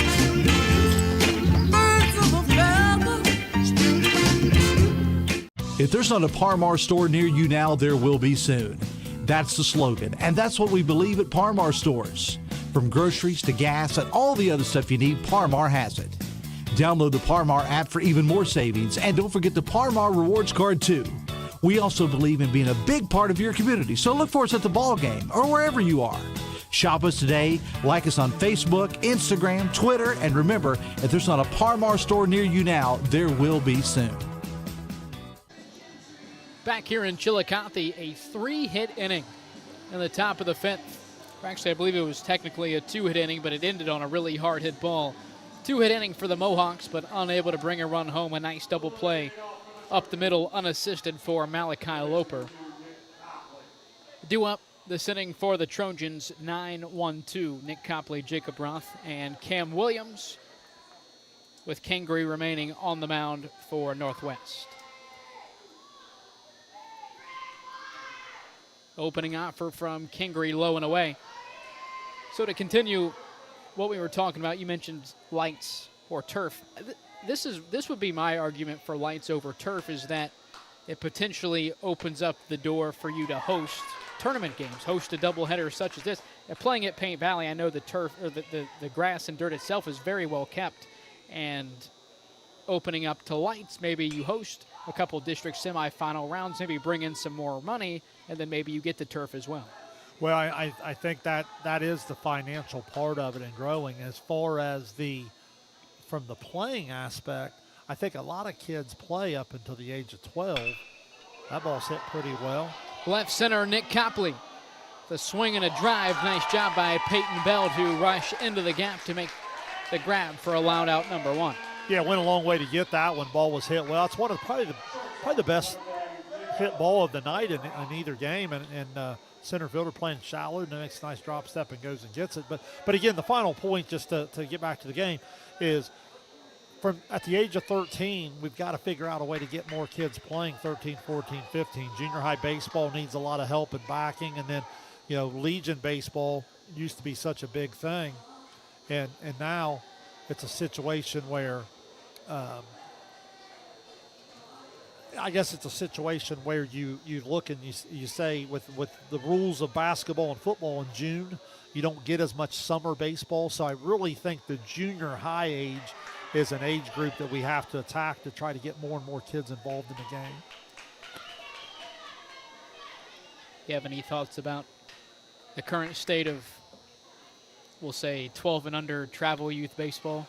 Well, not really. I mean, look, you're always going to have your different things. I appreciate that there's a lot of people playing, but the game changes when you're 13. No matter, so like we could argue about a lot of different things. Tough play there on the line. It's going to be a long throw. We could argue those things that were blue in the face, but I'm just glad that a lot of kids are involved, a lot of kids are playing. I still think it's more of a 13, 14, 15 kind of talk in terms of how we get more of those kids continuing to play, because we're losing a lot of them to track, and then a lot of them are becoming more like multi-sport athletes, maybe with like football, basketball, that type of thing.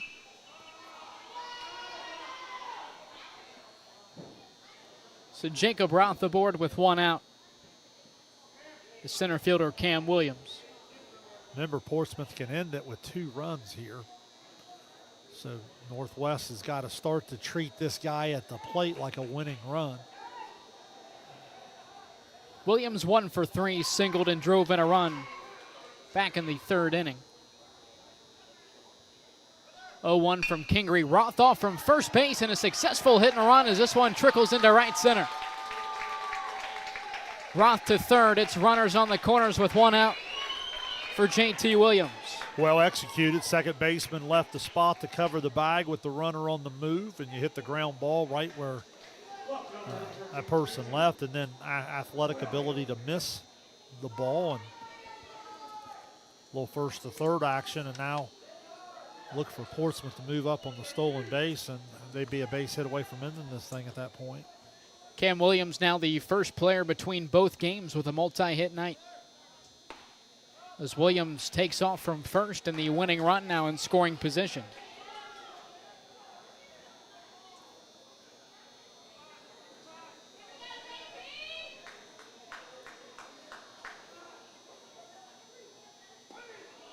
It's a squeeze bunt attempt. Roth thrown out at the plate. Williams remains at second, now with 1 out.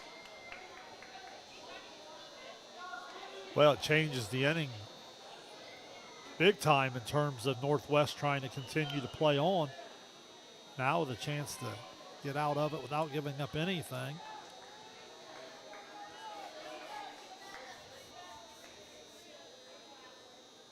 0-2 to Williams. More baseball to come here at the VA this week. Tomorrow, another set of Division V District Semifinals.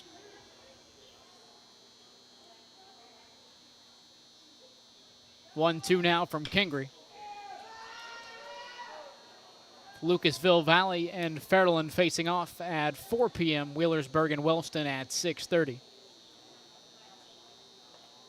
Then on Saturday, 4 district finals. I believe it's 2D6 and 2D7 is the lineup for Saturday. Those semifinals are being played around the middle of the week. Yes. Over at Logan, I believe, the Division 7.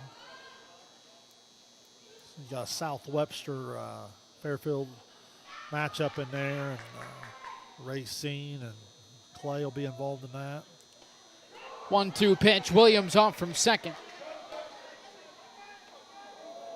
Rounds third hard, now back to the bag. 2 balls and 2 strikes for JT Williams.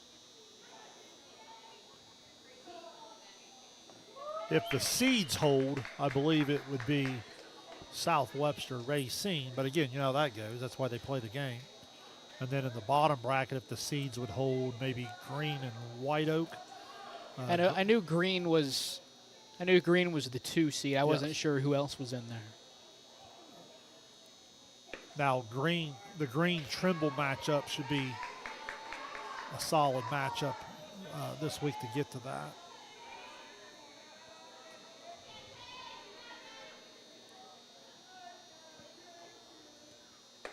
Three-two up and in. Winning run aboard for Portsmouth. Runners on the corners with 2 outs for Trevin Brooks. Well, I think we're going to be right back where we started here if they take a pitch and steal a base. Now, Shane, here's what I'll ask you. Typically in this situation, this is where you see the defensive indifference, but with that being the winning run, do you take a shot at second base with your catcher, Austin Smith? If you think you can throw him out, you know. It's, hit and run, Brooks smokes it into the left center field gap. I might do it. Williams home from third, JT Williams all the way from first base, and that'll do it. A 2 RBI single for Trevin Brooks to end it. The Portsmouth Trojans will return to the district final this Thursday. Brooks leads the team in RBIs, puts a good swing on it there, finds a lot of green out there on the turf, and again, the speed coming all the way around from first, on the move on the pitch, but nonetheless, some impressive speed there to come all the way around, score that 10th and final run.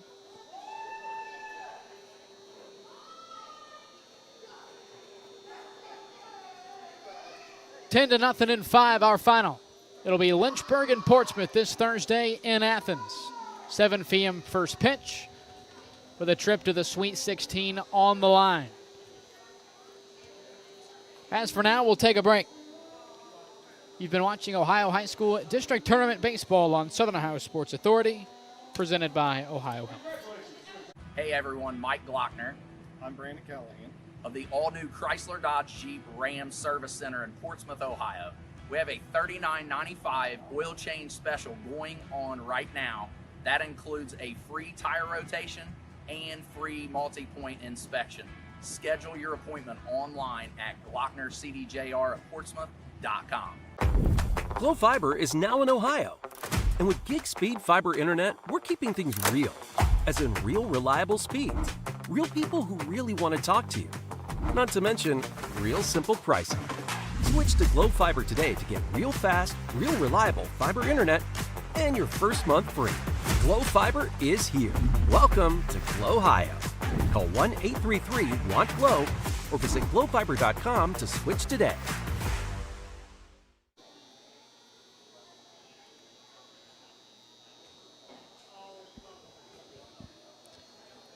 Back here in Chillicothe, 10 to nothing. The final. Portsmouth gets the best of Northwest.